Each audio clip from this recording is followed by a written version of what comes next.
तो ये छुट्टियां कैसी रही? वो पिछले एक महीने से, पिछले शिविर से लेकर अब शिविर के अंत तक मतलब करीब एक मास व्यतीत हो गया। और उसमें हमने जो सब्जेक्ट लिए थे, उसमें सबसे मेन जो सब्जेक्ट का कि आत्मा अनेक गुण धर्मात्मक है। उसमें अनेक गुण हैं, अनंत गुण है, बल्कि अनंत गुण है। और उसमें जो है, दूसरा हमने विषय लिया था स्वरूप में प्रवृत्ति और पररूप से निवृत्ति। और एक हमने ये विषय लिया था जो काफी लंबा चला, आत्मा पर दृष्टि न होने से धर्म के स्थान पर कर्म का बंध होया। ये मेन जो था ये काफी डिटेल में लिया था। तो अब ये टोटल हम समझे, ये जितना हमारा विषय लिखे गए हैं अब तक के, ये सब बिल्कुल अंत के हैं। ये यहाँ तक है कि अब हमको अगर ये समझ में आ गया कि आत्मा पर दृष्टि नहीं गई तो सारा खेल बिगड़ जाए। वो क्या होगा कि कर्म का बंद हो गया। पुण्य भी बन सकता है, पाप भी बन सकता है। इसका मतलब संसार से नहीं निकल सकते। संसार से निकल नहीं पा सकते जब तक कि दृष्टि आत्मा पर नहीं। अब उसके लिए दो तरीके हैं कि दृष्टि उसमें क्या है कि आत्मा पर लगातार 48 मिनट रहनी है संसार में निकलने के लिए। अब 48 मिनट लगातार भी नहीं पहुंचे तो अपने को वो जो है ना, आधा मिनट, 1 मिनट, पाव मिनट, वो करते करते आगे बढ़ना है। और जितना जितना वो करेंगे उतना उतना पूर्वकृत कर्मों की जो है ना, वो कर्म जो है क्षय हो जाएंगे। और यानी कि उसकी समझो निर्जरा हो जाएगी और नवीन कर्म बनेगा।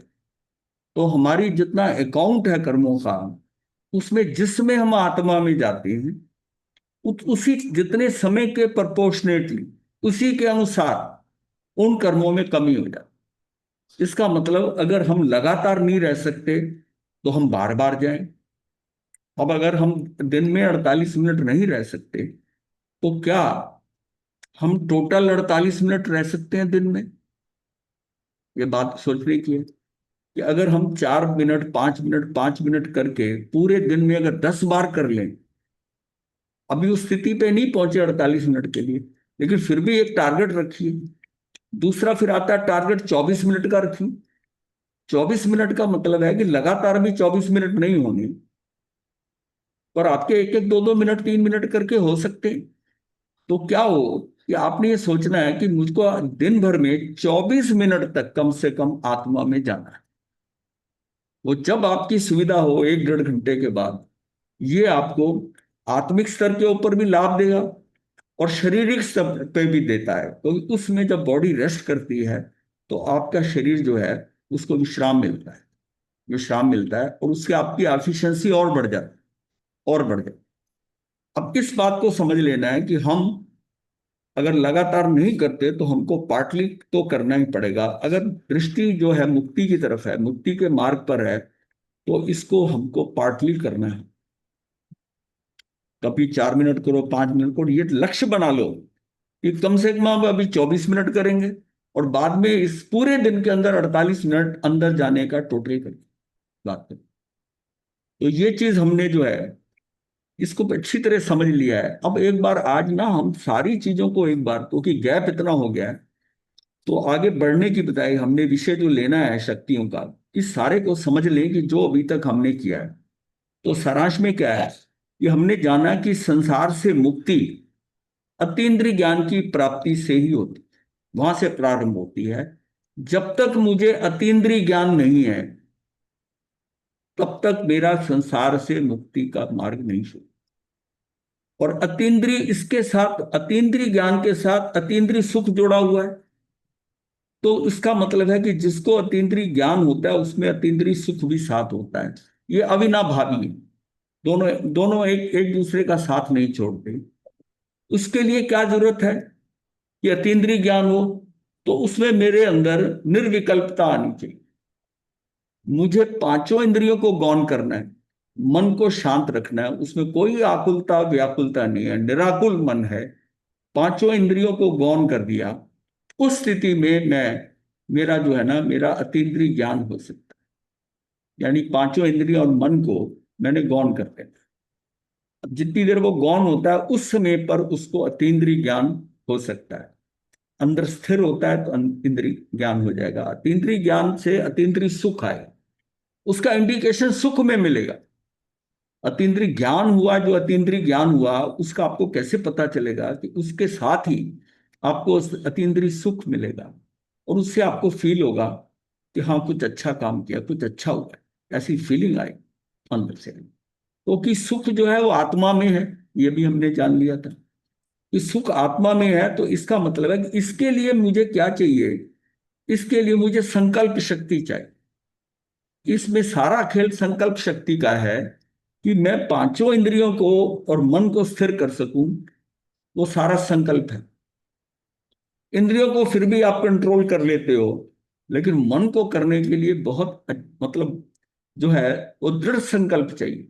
खाली संकल्प से काम नहीं करेगा, दृढ़ संकल्प। और उसको मन को समझना होगा कि मन को कंट्रोल कैसे करना है। अब मन को ये थोड़ी कि मन को बिल्कुल हम ऐसे कि ताला लगा देंगे, नहीं। मन जहां जहां जा रहा है उसको जाने दो, उसके साथ जुड़ना नहीं अपने को। मन के साथ यानी कि अगर जुड़ते हैं तो मैं आकुल व्याकुल होऊंगा। और निराकुलता कैसे आएगी, मैं अगर उसके साथ नहीं जुड़ता, मन कहीं भी घूम रहा है, ठीक है वो घूमने दो, उसके लिए अभ्यास चाहिए। ऐसे नहीं, मन बहुत परिश्रम चाहता है। मन ऐसे आसानी से नहीं होता है, जैसे इंद्रियों को आपने कहा आंखें बंद कर ली, ये कर लिया, सारा हुआ। आप मैनेज कर सकते हो आउटवर्डली, बाहर से सारी इंद्रियों को आप कर सकते हो कि मैंने इसको कंट्रोल कर। क्योंकि उनके सिवाय कानों के बाकी सबका पर्दा सिस्टम है, आप रोक सकते हो, आंखें बंद कर सकते हो, मुंह बंद कर सकते हो, बंद कर सकते हो, शरीर को एक जगह स्थिर कर सकते हो, सिर्फ कान खुले हुए हैं। तो उसके लिए क्या है कि ऐसा स्थान चुन लिया हमने जिसमें कि कोई ध्वनि कोई अंदर ना जाए कान में। तो इंद्रियों का तो कंट्रोल बहुत सहज है। लेकिन मन जो है ना, मन एक्चुअली बहुत ज्यादा, मतलब इसको कहूंगे कि ये अस्थिरता होती है, अस्थिरता है। जिस तरह की एक वो दीपक की लो होती है ना, उसकी बाती है, लगाने के बाद वो जलती तो रहेगी लेकिन आप देखोगे स्थिर नहीं होगी, वो हिलती रहेगी। क्या हवा, मामूली हवा से भी वो स्थिर नहीं नजर आएगी। अगर ध्यान से देखोगे वो हल्की हल्की कंपायमान रहे। ये समझ में आ जाता है। और हमें इससे समझ में क्या आया कि अज्ञान से कर्म का बंध है, अज्ञान से कर्म बंधन है। और ज्ञान अर्थात ज्ञान, अब किसको हम कहेंगे, अभी जो ज्ञान है हमको वो है आगम ज्ञान।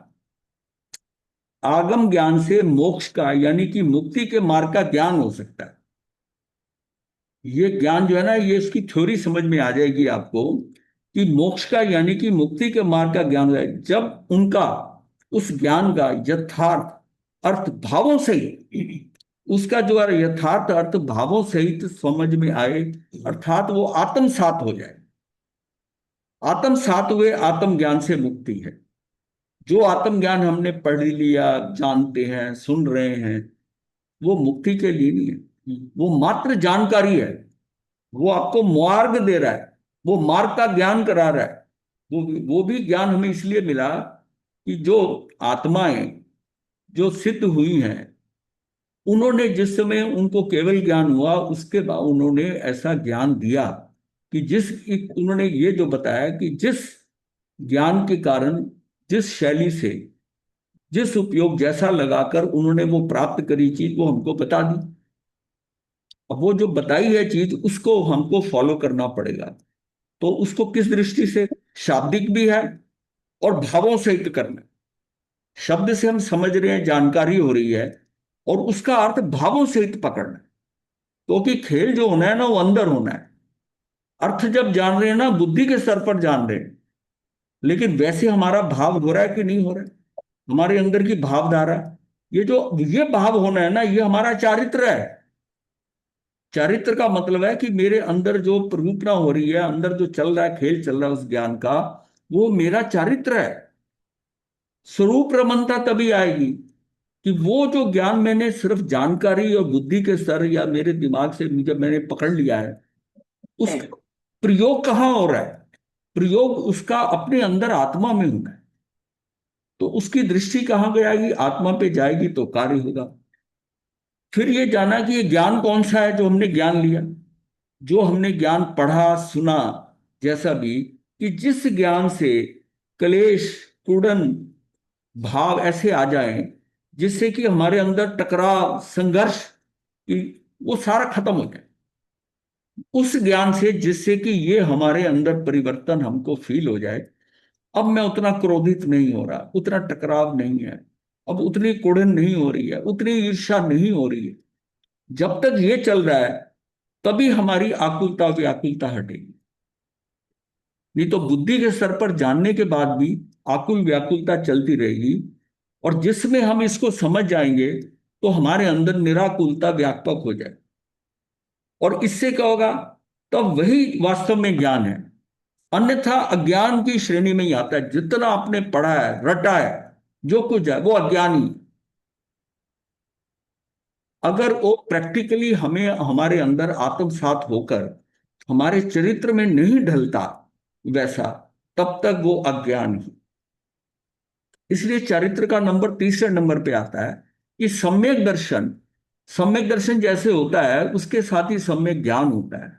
सम्यक दर्शन और सम्यक ज्ञान, जब सम्यक ज्ञान हो गया, अब खेल कहाँ रह गया, सम्यक चरित्र के लिए रहे। चरित्र का मतलब है कि उसकी एप्लीकेशन, वो अप्लाई कहाँ हो रहा है। वो जो ज्ञान हमने जाना है, कई चीजें हम बुद्धि के स्तर पर जानते हैं, शब्दों से जानते हैं, क्या मेरे अंदर वो ज्ञान ढल गया है, वो क्या आत्मसात हो गया है, उससे हमारा कार्य होगा। और फिर तीनों को ही जोड़कर उन्होंने कहा कि ये मोक्ष का मार्ग, मोक्ष का मार्ग है। सम्यक दर्शन हो जाना यानी दृष्टि ठीक हो गई। दृष्टि ठीक होने के बाद ज्ञान जो है वो सम्यक हो गया, कि मुझे सारा ज्ञान जो है मेरे अंदर से मिथ्यात्व निकल गया है। जितना भी ज्ञान है वो सारा क्या, सम्यक ज्ञान है। उसमें पूरी दृष्टि उसकी वैसी हुई, वैसे ज्ञान हो गया।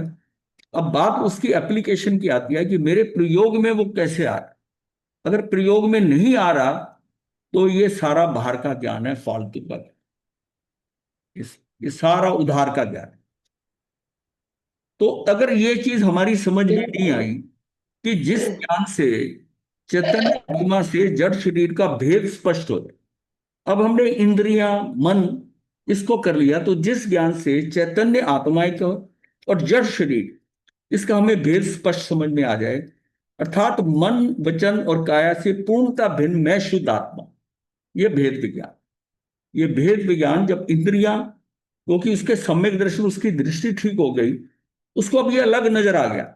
मन वचन से, वचन और काया से जो कार्य हो रहा है वो शरीर के स्तर पर हो रहा है, और जो आत्मा है उसकी स्थिरता है, वो शांत, वो जो शांत है। ये जो भेद विज्ञान है, मैं मात्र ज्ञाता दृष्टा हूं, यानी कि आत्मा मात्र ज्ञाता दृष्टा है, मैं ही आत्मा हूं, आत्मा दृष्टा है, शरीर मेरे से अलग है।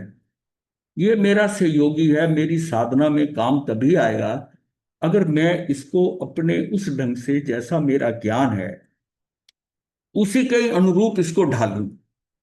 ये जो मन वचन काया है, ये शरीर के स्तर के ऊपर है, और उसको मैं वैसा ही जैसा मेरे ज्ञान में है, वो एक्चुअल फंक्शनिंग उसकी ऐसी आ ऑटोमेटिकली आ गई। जितना जितना वो हम पकड़ते जाएंगे उस ज्ञान को, वो हमारे अंदर ढलता जाएगा।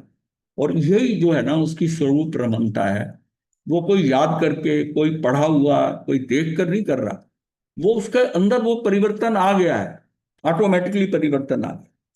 और अगर अब ये अगर आ गया है अंदर, और अगर हम ये समझ गए हैं कि ये भेद विज्ञान है, जो कुछ मेरे साथ घट रहा है मेरी कर्मकृत का है, मेरे ही कर्मों का है, निमित्त निर्दोष है। लेकिन जैसे ही मैंने ये भाव करा कि इसने मेरा नुकसान किया है, अगर ये भाव आ जाता है कि इसने मेरा नुकसान किया है, या इसने मेरा अपमान किया है, या इसने मुझे दुख दिया है, तो अभी हम कहीं नहीं पहुंचे, कहीं नहीं पहुंचे।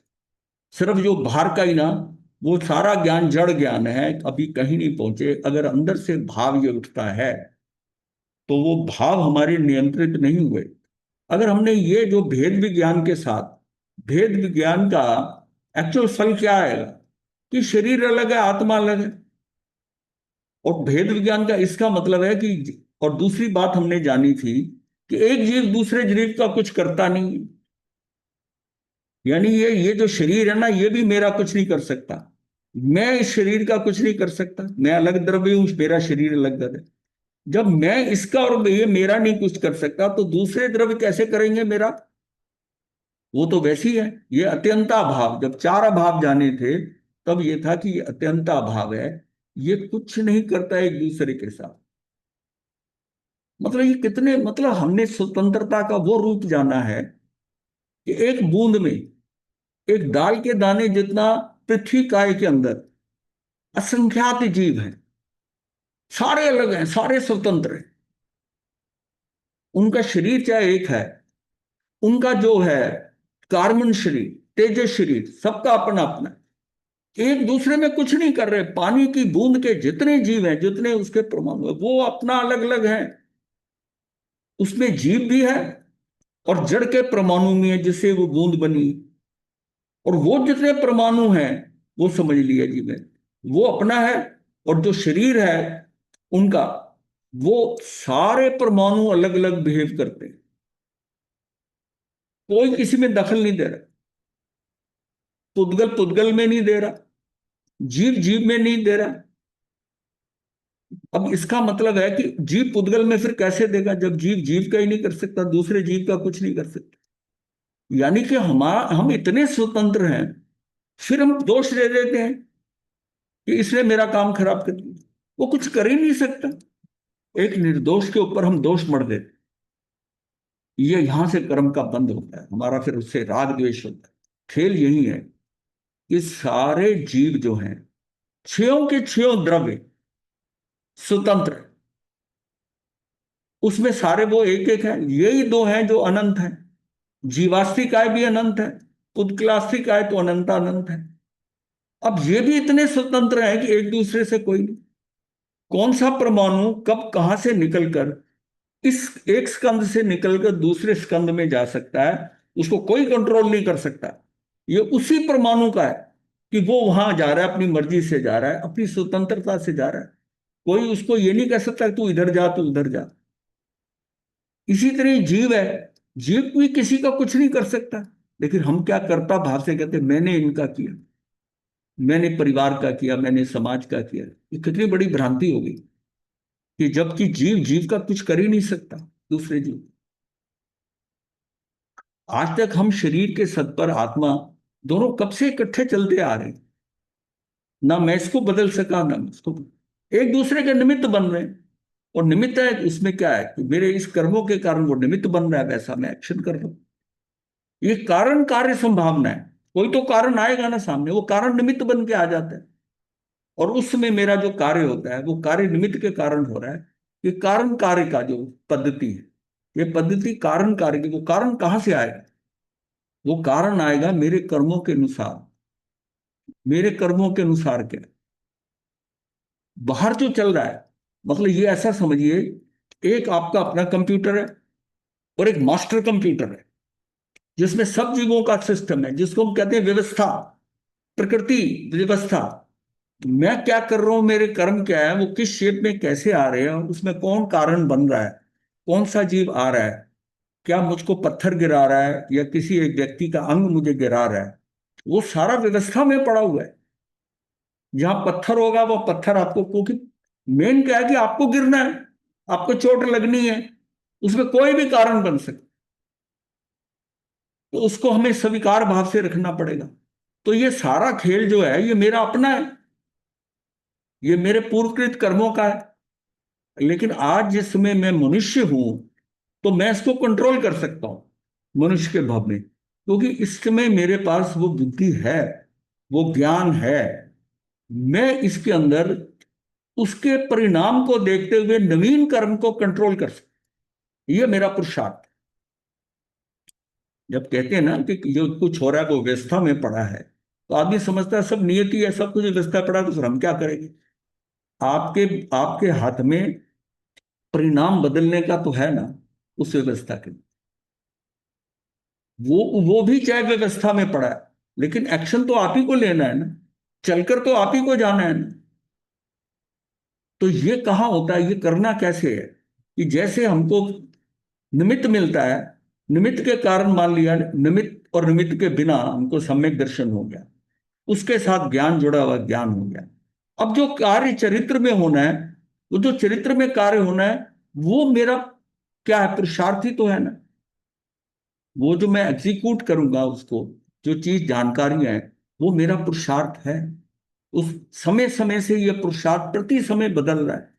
बाहर की परिस्थितियां बदल रही हैं प्रति समय, मैं अंदर से मेरा पुरुषार्थ है।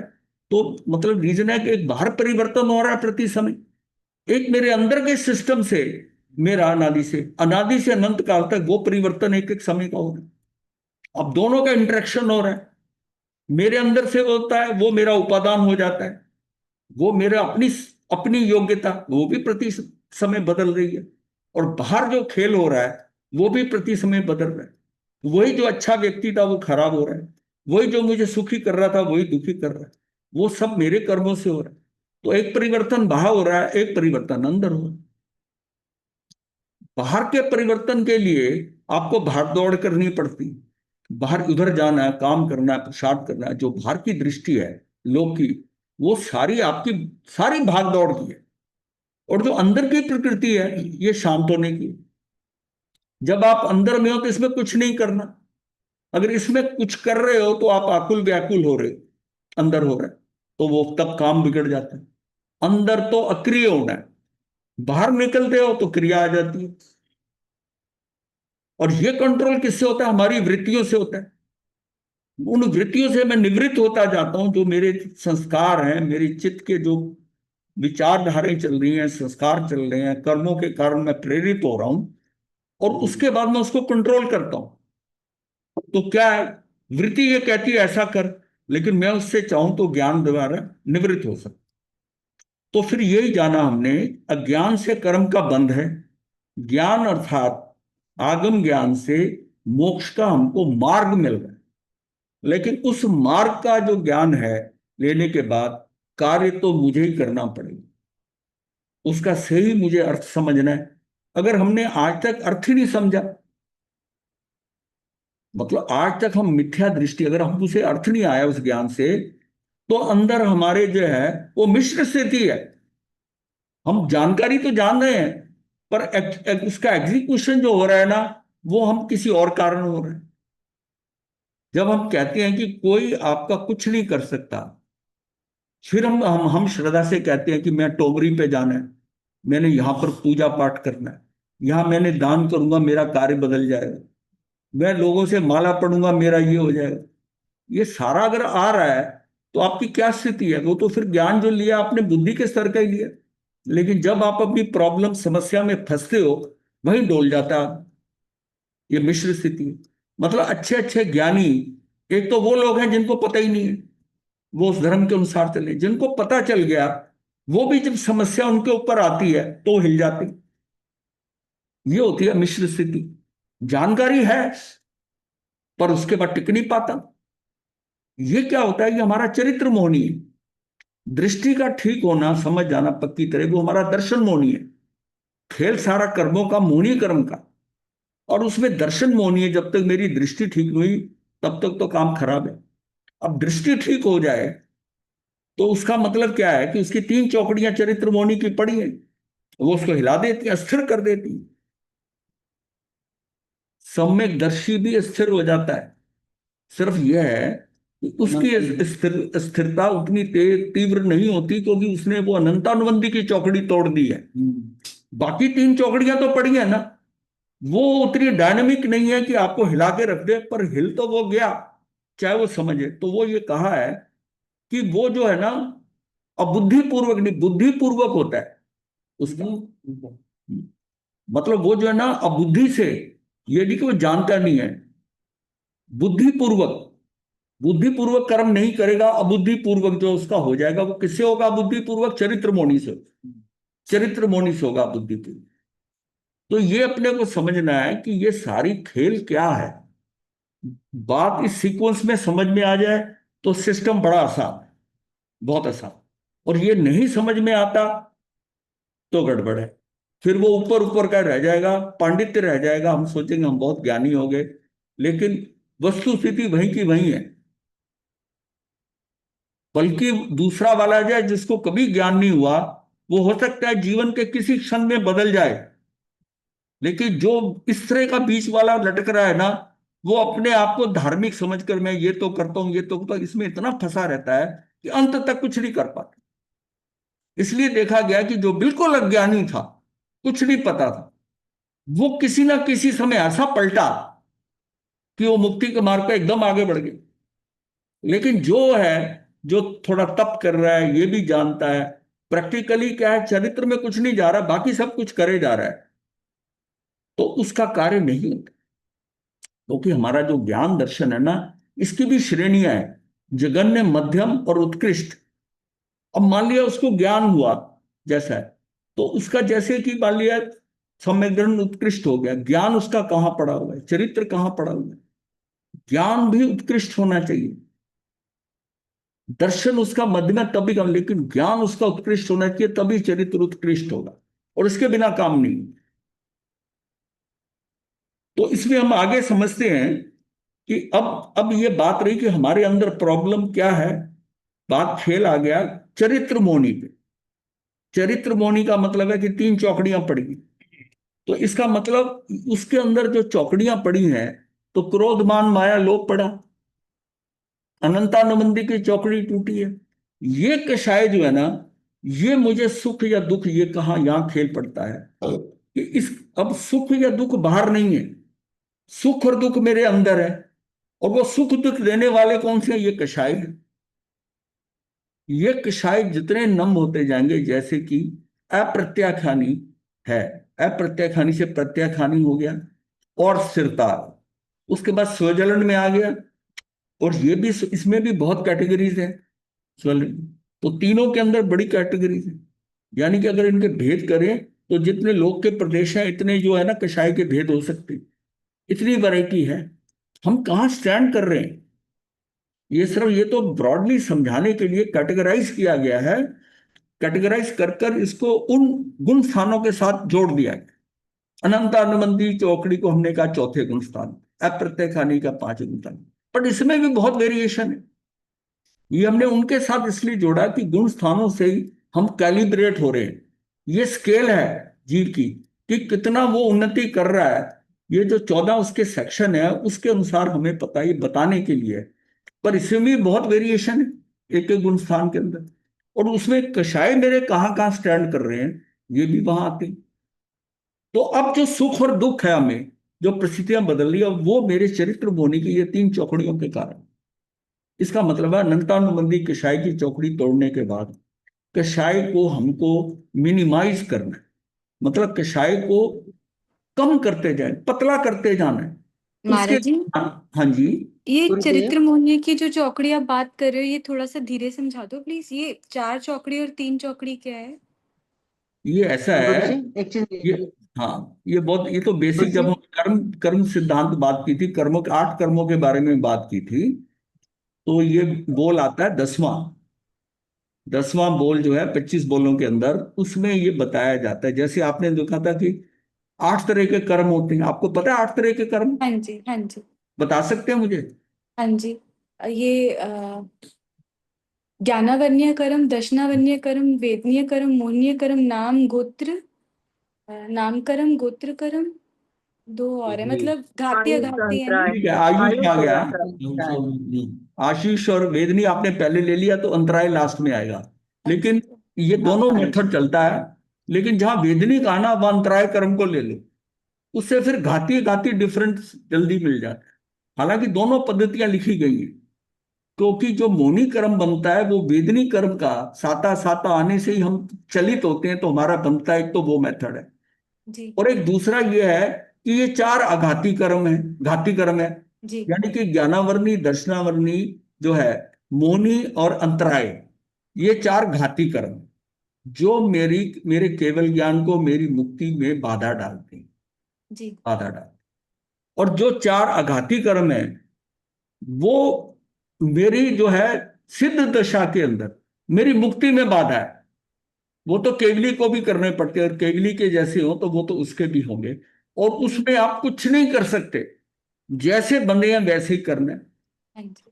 ये शिवोपशम, इसमें हमारे पास टूल्स हैं, घाती कर्मों में टूल्स हैं कि इसके हम क्या करते हैं कि इसको हम अपनी, ये क्या है, ये स्तर मेरी आत्मा से कंट्रोल हो रही है। वो जो आघाती कर्म है ना, वो मेरी क्रियाओं से हो रही है। आघाती कर्म जो है, मैं जो क्रिया करता हूं, अच्छी क्रिया करता हूं या बुरी क्रिया करता हूं, पुण्य पाप करता हूं, उससे वो शुभ और अशुभ बंधते हैं। वो मेरी क्रिया से डिपेंड है। वो मेरी क्रिया की, जो मैं क्रिया एग्जीक्यूट करता हूं, उसके कारण मेरे अच्छे आघाती कर्म या बुरे आघाती कर्म, शुभ अशुभ, जो भी पुण्य पाप कहो, वो सारे किससे बन रहे हैं कि जो मैं क्रिया कर रहा हूं, वो मेरी मन वचन काया के योग उसके हिसाब से बन रहे हैं। और ये जो घाती कर्म है, जी ये उसका कोई संबंध नहीं है वो क्रिया के साथ। ये तो बल्कि ये तो बंधते ही हैं। अच्छी क्रिया करोगे तो हल्के बंधते हैं, नहीं तो भारी। तो इसको कंट्रोल कैसे करना है? ये कंट्रोल होते हैं मेरे उपशम शिवशम, ये जो टूल है मेरे शय, ये जो भाव मेरे, भाव पांच भाव जो होते हैं, उसमें ये भाव जो है ना, तीन भाव, शय और उपशम, कुछ हमने दबा दिया, कुछ निकाल दिया, शय कर दिया, ये एक स्टेज है। एक उपशम है, वो सिर्फ मौनी क्रम का होता है, उसको दबा दिया। और एक क्षय कर दिया, मतलब टोटली उसको सदा के लिए खत्म कर खत्म दिया। कर दो। अच्छी स्थिति है, ये उससे कंट्रोल हो रहे हैं। ये इसका मतलब, ये क्षय उपशम, ये सारा ये मेरी आत्मा की स्थिति है। ये मैं आत्मा में कि उसके मेरा कंट्रोल बढ़ गया आत्मा पे, मैं इसको उपशम कर देता हूं, मैं इसको क्षय कर देता हूं। मेरी संकल्प में इतनी शक्ति आ गई, ये मेरा अपनी स्ट्रेंथ, इनर स्ट्रेंथ है, जिससे मैं घाती कर्मों को कंट्रोल करता हूं। और अघाती मैं क्रियाओं से कर रहा हूं, ये बाहर है, ये क्रिया से हो रहा है। मैंने अच्छा काम किया, मैंने दान दिया, मैंने तप किया, बाहर से है। ये मुक्ति में कहीं नहीं है, इसका आत्मा के साथ कोई संबंध नहीं, चैतन्य के साथ। ये शुभ क्रिया है, ये शुभ क्रिया है, शुभ क्रिया ये क्रिया है। और हम ये समझे, ये मेरा आत्मा का, मेरे चैतन्य का गुण नहीं है। मेरे अंदर जो अनुकंपा का भाव आता है, ऐसा भाव आता है, ये सारा कि मैं इसका कर दूं, मुझे पुण्य हो जाएगा, दान कर दूं, ये कर दूं, वो सारा एक्स्ट्रा है। वो मेरे शारीरिक स्तर पर मन वचन काया की क्रिया है। मेरे मन में भाव आ रहा है, मेरी हाथों से, मतलब ये शरीर कर रहा है उस कार्य। और आत्मा कहां पर है? वो कितना अपने आप को कंट्रोल करके रख रहा है, क्षय कर रहा है, शिव शम कर रहा है। तो ये घाती अघाती ऐसा हो। तो ये समझ में आता है कि 8 कर्म।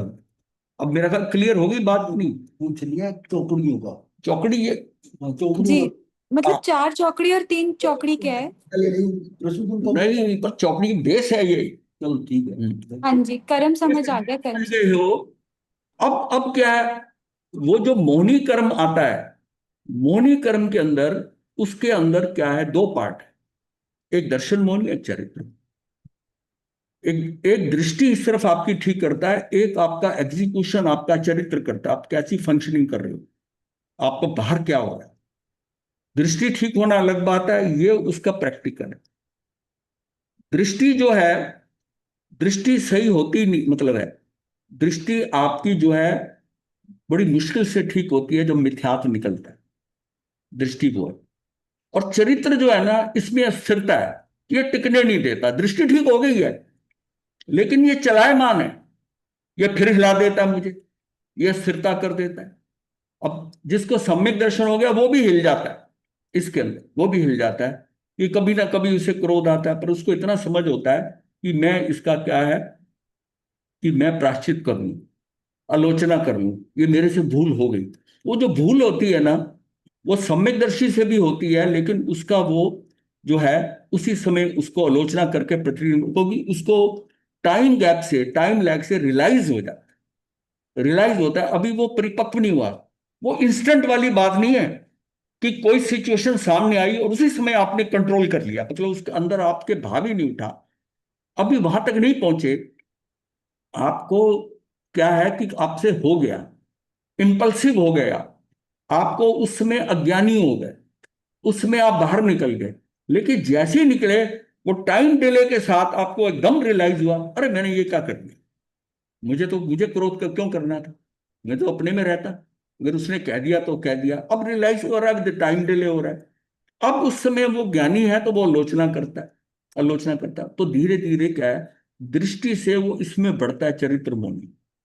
तो सबसे पहले जो तीव्रतम जो श्रेणी है इन कषायों की, क्रोध मान माया लोभ की, वो है अनंतानुबंध। यानी कि उसके कारण जो है वो उस लेवल का है कि आपका अनंतानुबंधी आपकी जो है ना भाव स्थिति बढ़ा सकता है, इतनी स्थिति कर सकता है, अनंत अनंत भाव कर सकता है। और इसके बाद में इसलिए कहा गया है कि इसकी अगली स्टेज जो है, यहां तक आपने अनंतानुबंधी खत्म करा तो गुण स्थान में आपका चौथा गुण स्थान है। और पांचवा गुण स्थान जो है उसमें आप नेक्स्ट चौकड़ी जो है ना अप्रत्याख्यानी, क्योंकि जब सम्यक दर्शन हुआ तो आपने प्रत्याख्यान नहीं, उसको अवृत्ति सम्यक दर्शन कहते हैं। आपने कोई व्रत नहीं लिए, कुछ नहीं लिया, सिर्फ आपको सम्यक दर्शन हो गया। आप मिथ्यात्वी थे पहले गुण स्थान पर, सीधा चौथे पे आ गए, सम्यकदर्शी हो गए, लेकिन अवृत्ति है, आपने कोई व्रत नहीं। अब उसमें मेरे फर्दर थोड़े कर्म कम होते हैं, तो मुझे भाव आता है कि मैं 12 श्रावक के 12 व्रत ले। वो जो है ना, वो जो व्रत लेता है वो कब लेता है, जब अप्रत्याख्यान की चौकड़ी जो है ना, वो उसकी चौकड़ी खत्म होती है, तो उसका भाव होता है कि मैं ये ले लूं। फिर वो पांचवें गुण स्थान में आ जाते हैं। फिर पांचवें गुण स्थान से वो चौकड़ी जो है, अगली चौकड़ी कौन सी है, प्रत्याख्यान की। तो प्रत्याख्यान लेने का भाव, वो चौकड़ी तोड़ता है तो वो संयम लेता है, वहां से संयम लेता है और सातवें गुण स्थान का सर्ववृत्ति लेता है। लेकिन सातवें ज्ञान में टिकता नहीं है, छठे में आ जाता है। तो ये जो वृत्ति है ये छठे सातवें होती है, और उसका आप स्वजलन का रह गया, मतलब जो टेल एंड है, मतलब जो उसके हिसाब से कि वो कितना है, कि वो बहुत हल्का है, लेकिन है कषाय तो है ना, मुक्ति तो उसको भी खत्म करना है। और इन जो मैं बात को एक एक स्टेज कह रहा हूं ना, इसमें भी बहुत लेवल है। आप प्रत्याखानी के अंदर भी बहुत लेवल है, कौन कहां बैठा है। किसी ने श्रावक के 12 व्रत पता नहीं कई सालों बाद लिए, किसी ने उसके होते ही ले लिए, कुछ दिनों बाद बात पता कि भी सम्यक दर्शन किसी ने कहा कि हो गया, ये अपने को रियलाइज हुआ कि तू व्रत ले ले, उसने कहा, तो उसने व्रत ले लिए। किसी के होते ही 10-10 साल हो गया, उसने लिए नहीं व्रत लिए। और कईयों के सम्यक दर्शन हुआ नहीं है, उन्होंने व्रत ले लिए, कोई हानि नहीं है उसमें, पर ले लिए, ठीक है। वो पैरेलली अपने को चला रहे हैं, कॉपी कर रहे हैं इस बात के लिए। इसलिए कहा जाता है कि जो सम्यक दृष्टि की वृत्ति है ना, आप फंक्शनिंग में वैसा तो कर ही सकते हो ना, जब होना होगा हो जाएगा। सम्यक दर्शी के जो 5 लक्षण है, सम संवेग निर्वेद अनुकंपा आस्था, ये तो अपने अंदर इनकलकेट कर सकते हो ना, डेवलप कर सकते हो। आप समभाव में रहो, समभाव में रह रहे हैं। संवेग है आपका मुक्ति की तरफ है, प्रवचन सुनना है, ये करना है, धर्म की तरफ लगन लग जाए आपकी। निर्वेद के अंदर आप चीजें छोड़ते हो, त्याग करने का भाव आ गया आपको, विरुद्ध मतलब आपको हट रहे हो संसार से, वो निर्वेद है। और फिर अनुकंपा, ये कौन सी अनुकंपा है, ये लोगों वाली नहीं, अपनी आत्मा पर अनुकंपा, इसको मुक्त करना है। लेकिन अनुकंपा का भाव रहना चाहिए, इसको मुक्त करना है, अनुकंपा। और इसकी शुरुआत कहाँ होती है, आस्था से। एक्चुअल आस्था 5वें नंबर पे है, शुरुआत का हम आस्था से होता है कि महावीर ने जो बताया है उस पे आस्था रखकर मैं शुरू होता हूं।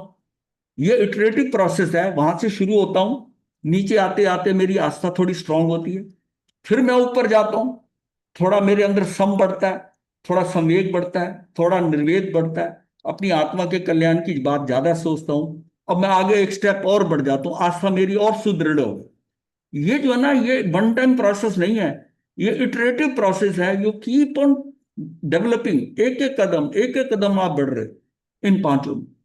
अब ये सम्यकदर्शी के लक्षण है 5, लेकिन आप पांचों को उसके ऊपर आरोपित तो कर सकते हो, अपने ऊपर ओढ़ तो सकते हो ना। आप इसको ओढ़ कर कि भाई मैं ये समझो कि मैं सम्यकदर्शी हो गया, तो उस हिसाब से आप इसको ले। गुरुजी हाँ जी। गुरुजी हम्म, संवेग निर्वेग अनुकंपा से एक आशा से बीच में कौन सा बोला है जी? वो जो है ना, सम संवेग 5 संवेग लक्षण आपने निवेद, बोले जी। निर्वेद अनुकंपा आस्था, ये 5 है। 5 नहीं गुरुजी, 4 हुए ना जी। जैसे हुए सम संवेग निर्वेद अनुकंपा आस्था, ये कौन सी काउंटिंग कर रहे हो आप। आस्था आस्था आस्था मुझे सुन नहीं रहा ध्यान से। अब सुनो ध्यान से ना, अभी मैं अपने को, आप अपनी कैलकुलेशन में लगे, लिखने लगे। सम, सम को कई जगह शम भी लिखा हुआ है, सम है।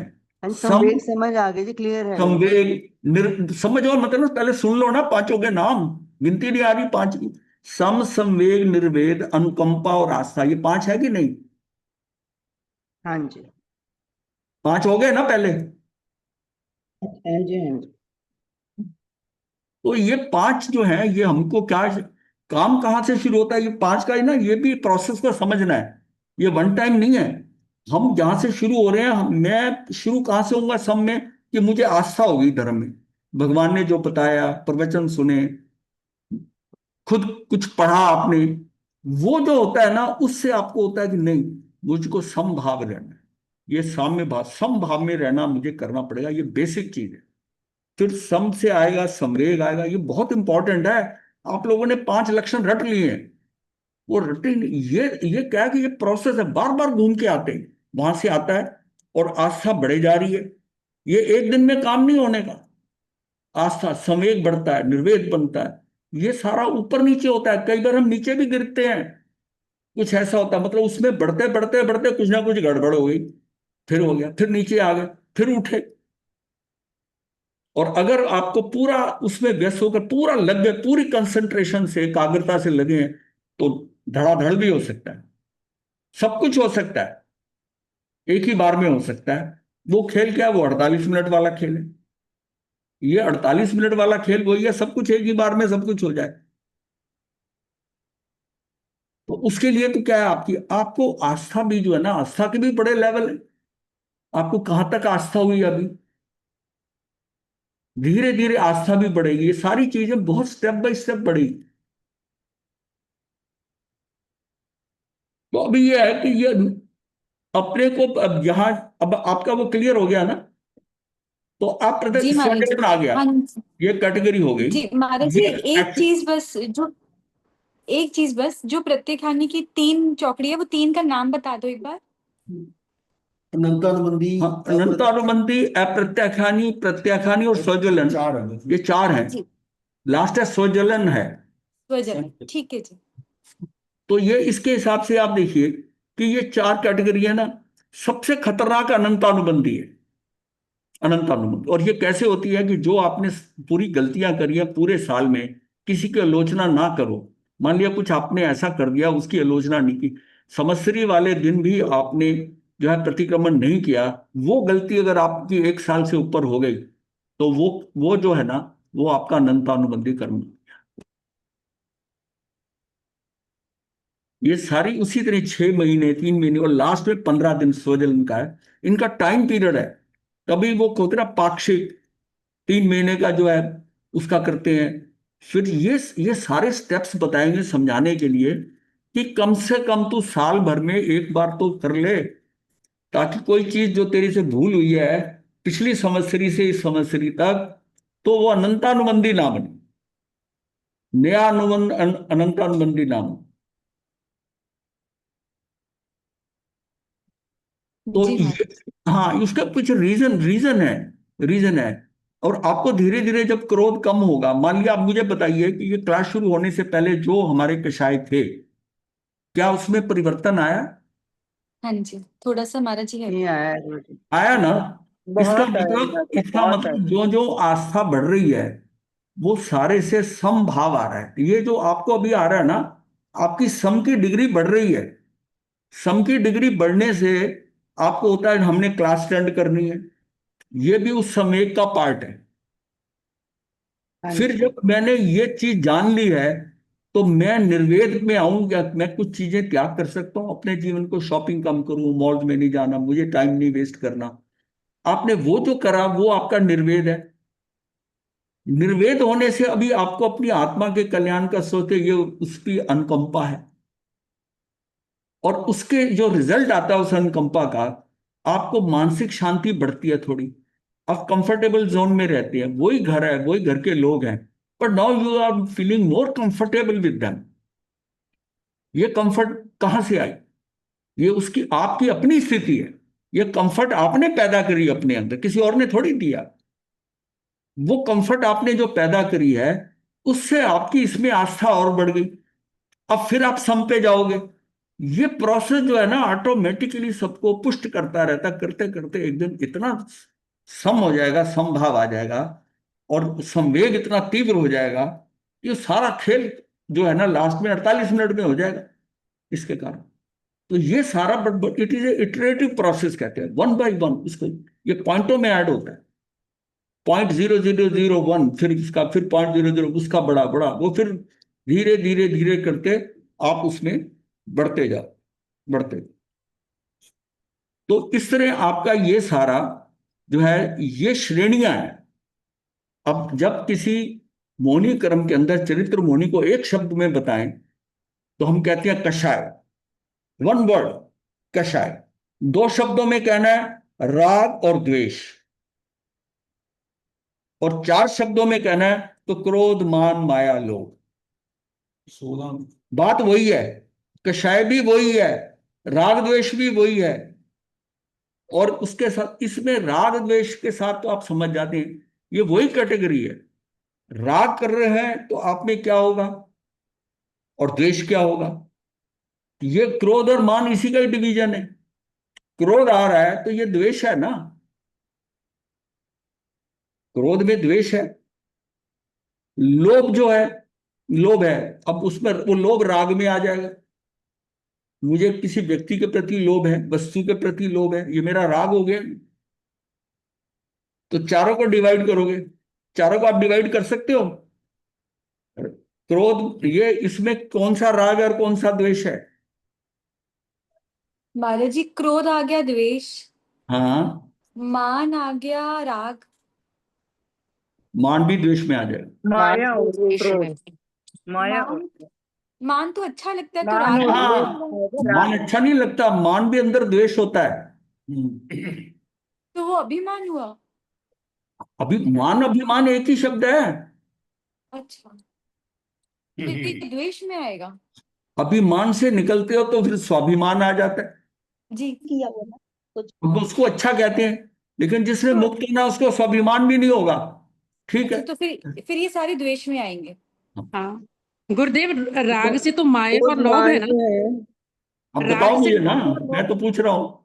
और लोभ गुरुजी महाराज जी, क्रोध लोभ मान जो है गुरुजी वो लोभ राग, राग में आएगा। लोभ राग में आएगा। जी, क्रोध द्वेष मान जो है वो द्वेष में आ गया, जो माया और लोभ है ये तो उसमें क्रोध और आएगा, राग में आएगा। हाँ ये लोभ में आएंगे। अब देखो ना, महाराज द्वेष जी से चारों माया भी ये राग में आया, माया माया राग राग में में आ आया। हाँ ठीक है। हम्म, तो ये जो है ना, इसको स्वरूप को समझो। कषाय शब्द कहीं बोलते हैं हम, कहीं हम राग द्वेष कहते हैं, कई जगह हम मोह मोह कह देते हैं, मोह बिठाते हैं, खाली वर्ड मोह कह देते हैं।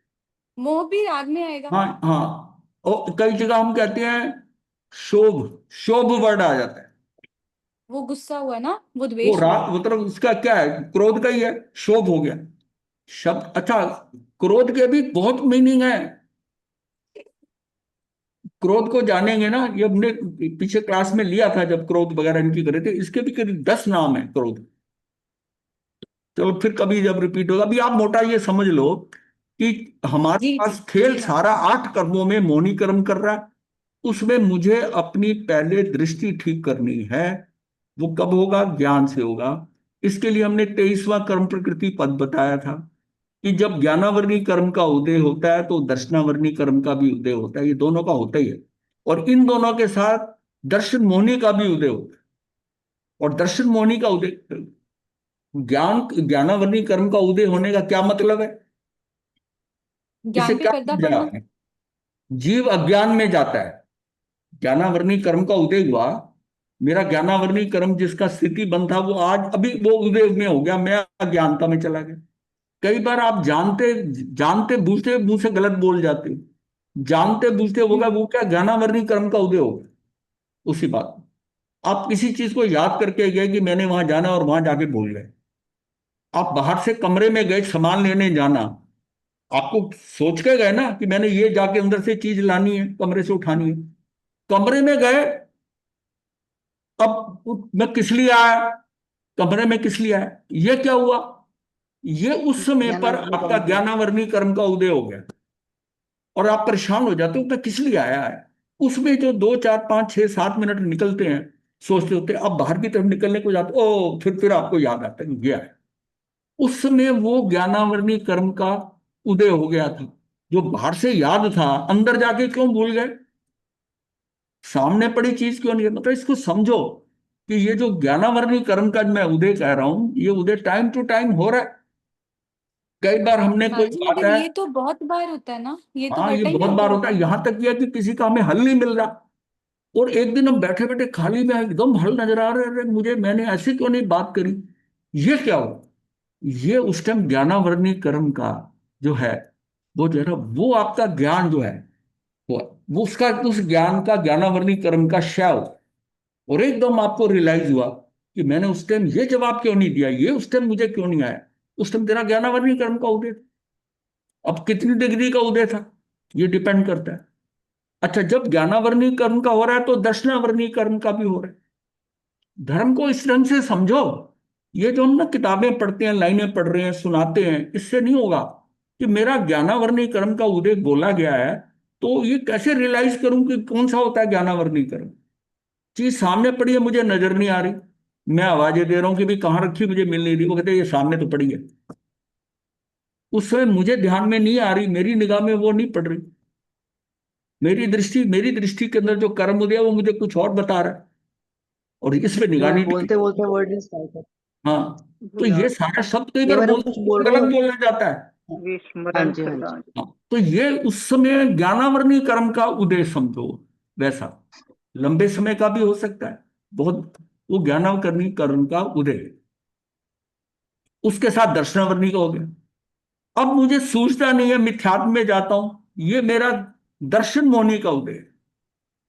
क्योंकि मोहनी कर्म के दो हिस्से हैं, एक जो फिक्स है वो दृष्टि के ऊपर है, और एक चरित्र है जो है, वो क्रियावत है कि चरित्र, दोनों पार्ट है, और सारा खेल यही कर रहा है, मोहनी कर्म की कर रहा है। तो आपकी दृष्टि क्या है कि अज्ञानता में, अदर्शन के अंदर आपका, आपकी दृष्टि ठीक नहीं होगी। धीरे धीरे मेरा ज्ञानावर्णी कर्म का क्षय होता है, ज्ञानावर्णी कर्म में क्षय होती है, फिर दर्शनावर्णी का क्षय होता है, तब मेरे दर्शन मोहनी का भी क्षय होगा, और उसमें जब क्षय होगा तो मुझको सम्यक दर्शन होगा। और सम्यक दर्शन होगा तब कैसे होता है? इसके साथ अनंतानुबंधी की चौकड़ी भी टूटती है। मोनी क्रम का वो विंग जो है, दर्शन मोनी की तीन प्रकृतियां और चार इसकी जो है, उसमें से अनंतानुबंधी का क्रोध, अनंतानुबंधी का मान, अनंत माया, अनंतानुबंधी लोभ, ये चारों कैटेगरी, और तीन उसकी दर्शन मोनी की, ये खत्म होती है। ये क्षय होगी, क्षयोपशम होगी, उपशम होगी, वैसा सम्यक दर्शन। क्षय जब होती है तो शायिक सम्यक दर्शन है, क्षयोपशम होता है क्षयोपशमिक सम्यक दर्शन है, और उपशम होता है तो इसका जो है वो औपशमिक सम्यक दर्शन।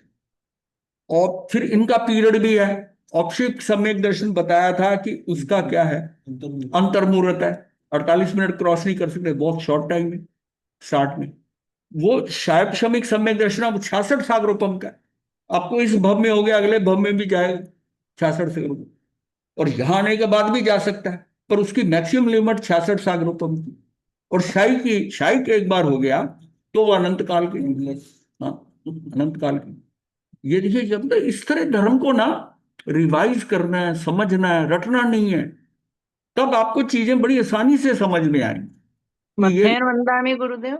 हाँ जी, गुरुदेव जो ओल्ड एज में जैसे भूल जाते हैं, यहाँ आए थे रूम में क्या भूल, याद नहीं आता कुछ, तो वो वो भी आयु ज्ञानावर्णी, कर्म की वजह वो से भी है या क्या? ज्ञानावर्णी कर्म है, इसीलिए कहा अच्छा। ना कि जब तक वो बुढ़ापा नहीं है तब तक ज्ञानावर्णी कर्म का है। जब तक बुढ़ापा नहीं आता तब तक यहां तक कि अब हम सही देते हैं ना, सुबह योग करते टाइम ना, वो कई बार जो योग हमने लगातार करते रहे, वो योग बीच में मिस हो गया, वो बीच में स्किप कर गए। इसका मतलब कहीं ना कहीं इस एज में आने के बाद है, मैंने देखा है कि 70 के बाद शुरू हो जाती है हल्की हल्की, और 75 पे आकर हो जाता है।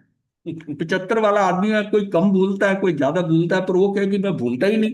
गुरुदेव हम तो अभी नाम हुए नहीं भूल 70 रहे के, हैं। हमारा तो शुरू हो गया पहले ही। हमारा तो पहले ही शुरू हो गया। नहीं, वो, हाँ, मध्यान्ह वंदना में मरसा आपने भी 66 सागरोपम बोला, क्या बोला? 66 साल के बाद 66 हाँ, अच्छा, हाँ, हाँ, 22 हाँ, 66 सागर रुपये, मतलब इस पे क्यों जा रहा है, मतलब ये इसका, इनका भी मतलब सम्यक दर्शन है, इनकी भी टाइमिंग है।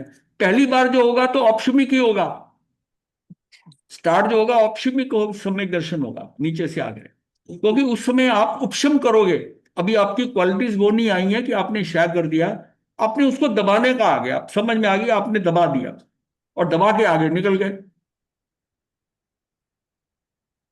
वो आगे एक अलग ही विषय हो जाता है उसको समझने के लिए। तो इसको हम खत्म कर लेते हैं। जो आगे फिर हमने इसको ना ये सारा रिकैप्चुलेट कर रहे हैं, पूर्वावलोकन मतलब सारा हो रहा है कि इतने दिन का गैप हो गया। और फिर लास्ट में हमने करा था आत्मा अनंत गुण रत्नाकर प्रभु है। उसमें दो चीजें हमने समझी थी, स्यादवाद और अनेकांत। अनेकांत। ये बहुत इंपॉर्टेंट थी। स्यादवाद का मतलब था अपेक्षा से कथन करना, किसी अपेक्षा से करना, ये मतलब एक कहने की शैली है, शैली। और अनेकांत का क्या होता है, वस्तु जो है अनंत धर्मात्मक है और उसमें अनंत धर्म है।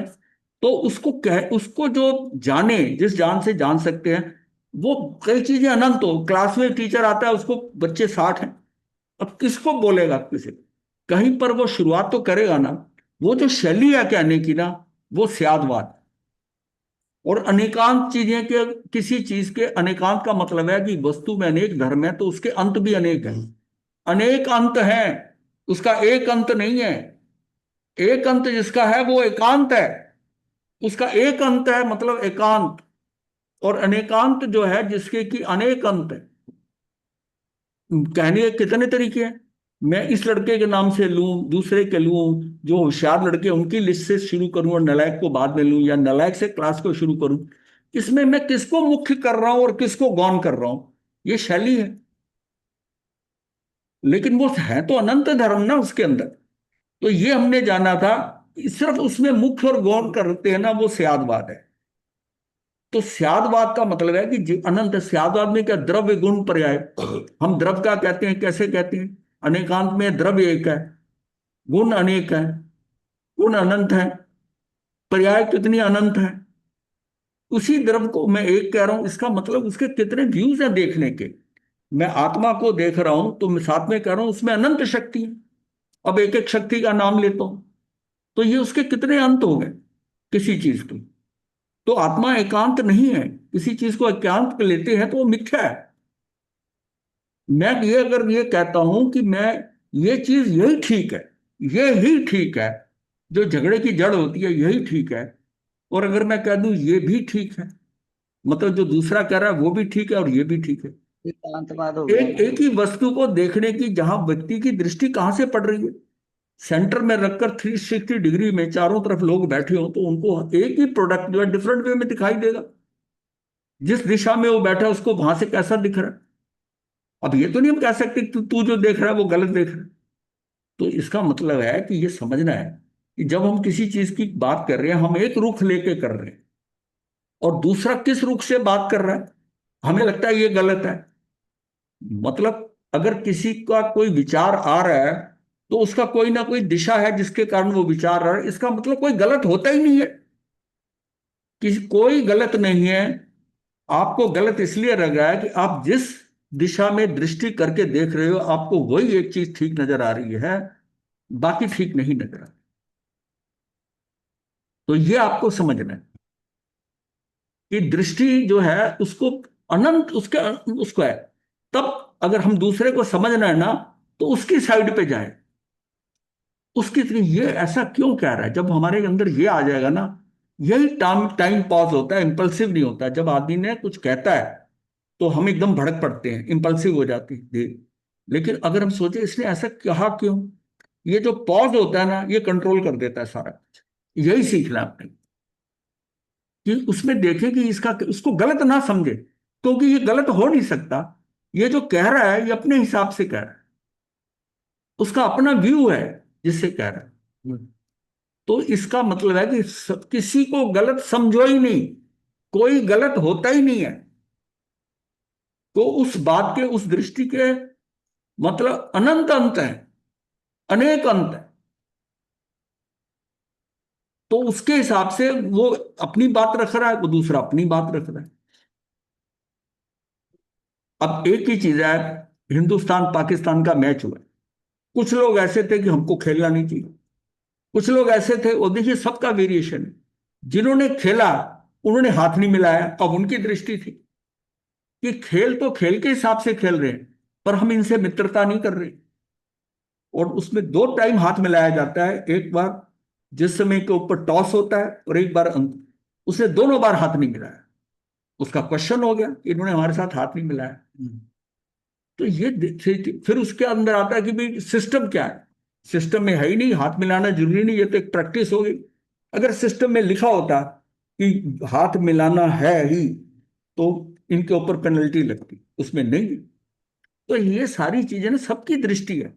और वो कह रहे हैं हम ठीक है, हम कह रहे हैं हम ठीक है, और कोई तीसरा और वर्षन आ जाएगा। तो अंत ये समझिए कोई गलत नहीं होता।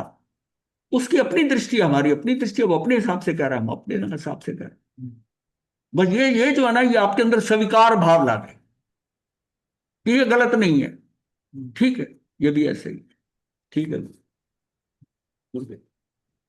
गुरु जी बीच में ना आपने तो अभी अभी मंगल नमो पाठ। अरिहंतान नमो सिद्धान वाह्य नमो वत्ताय नमो गए फल पावनम ऐसे पंच नमो कार सब पापनाशन मंगलान सर्वेषु परमं भवि मंगलम यतारि मंगलम अरिहंता मंगलम सिद्धा मंगलम साधु मंगलम केवली पनतो धम्मो मंगलम यतारि लगत्मा अरिहंता लगत्मा सिद्धा लगत्मा साधु लगत्मा केवली पनतो धम्मो लगत्मा यतारि शरणं प्रवज्यामि अरिहन्ते शरणं प्रवज्यामि सिद्धे शरणं प्रवज्यामि साहु शरणं प्रवज्यामि केवलीपनतं धम्मं शरणं प्रवज्यामि यार शरणे सुस्वने मंगल कंद सदा